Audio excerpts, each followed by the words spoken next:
凭借港岛机场股东的身份，刘家辉一个电话过后，很快便有一名机场高管匆忙赶来，一阵寒暄之后，将众人请到了到达大厅2层的贵宾休息室。这个贵宾休息室本身就是用来给 VIP 客户接待使用的，先前刘家辉也确实想过要不要准备一间休息室，但一想到费可欣是贵客中的贵客，自己必须站在到达大厅等候迎接，才能显得足够重视。否则自己若是坐在贵宾休息室，等着别人把费可欣带过来，便显得姿态有些过于高了。来到贵宾休息室之后，刘家辉心中仍有这个顾虑，于是他便问叶晨道：叶先生，我坐在这里等您的贵客是不是不太合适？要不这样，您把贵客的名字告诉我，我写个牌子去外面等着迎接，您和费小姐就在这里休息。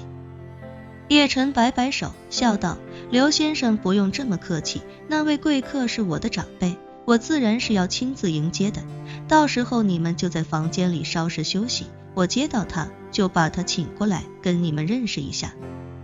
刘家辉忙殷勤地说道：叶先生，那在下陪您一起吧。叶晨微微一笑：真不用，我自己过去就好。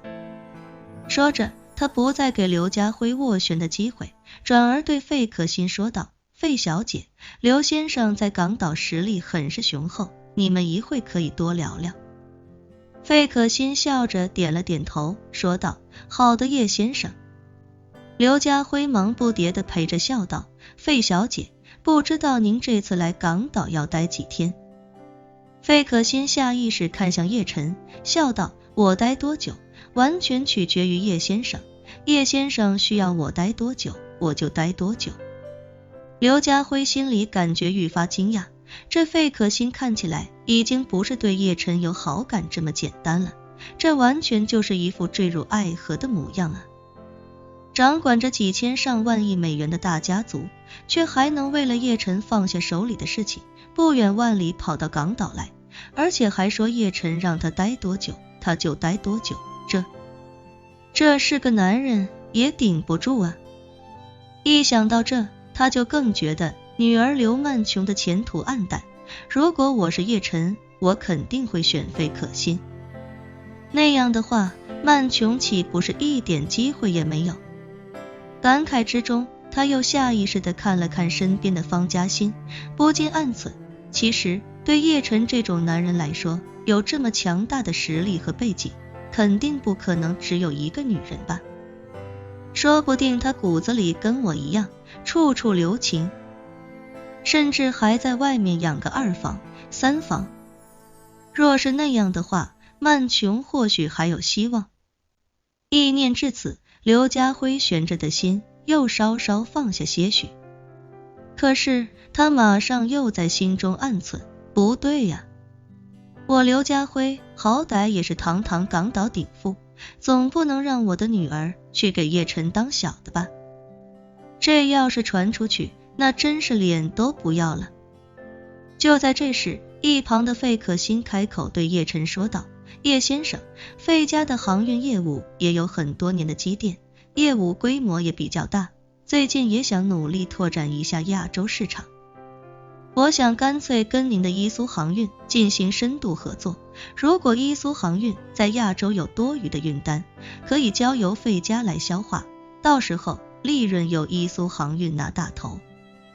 叶晨随口道：没问题啊，最近华夏出口量激增，单边运力的需求确实很大，伊苏航运自己也不可能吃得下来，稍后我跟知秋打个招呼，让他整合一下你们那边的运力，统一调配。好的，费可欣娇声笑道，那就先谢谢叶先生了。叶晨笑道，这点小事不用客气。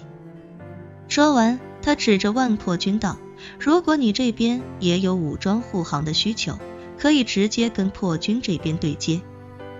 费可欣笑道，我刚想说，既然这样，那我回头就让航运业务的负责人跟万先生这边对接。万破军抱拳道，费小姐放心，我这边一定会全力配合的。旁边的刘家辉听到这话，心中不免震惊，暗忖我怎么听费可欣话里的意思，好像叶晨才是伊苏航运真正的老板。那个贺知秋好像是听叶晨吩咐办事的。想到这，他不禁感叹，想来叶晨这么大来头，也不可能只是伊苏航运的助理。如果叶晨是伊苏航运的幕后老板，那叶晨的真正实力恐怕比我想象的还要强很多。随即他下意识看向叶晨，眼见叶晨一表人才，而且身边还有万破军和费可欣这两个了不得的大人物，将来的前途必定不可限量。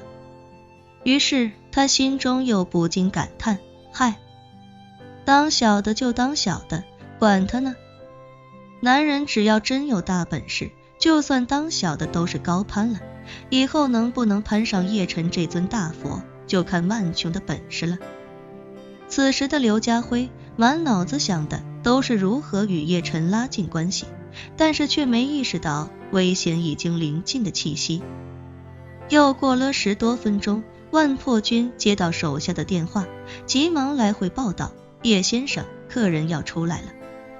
哦，叶晨立刻站起身来，开口道，贵客来了，诸位在这里稍等，我去就来。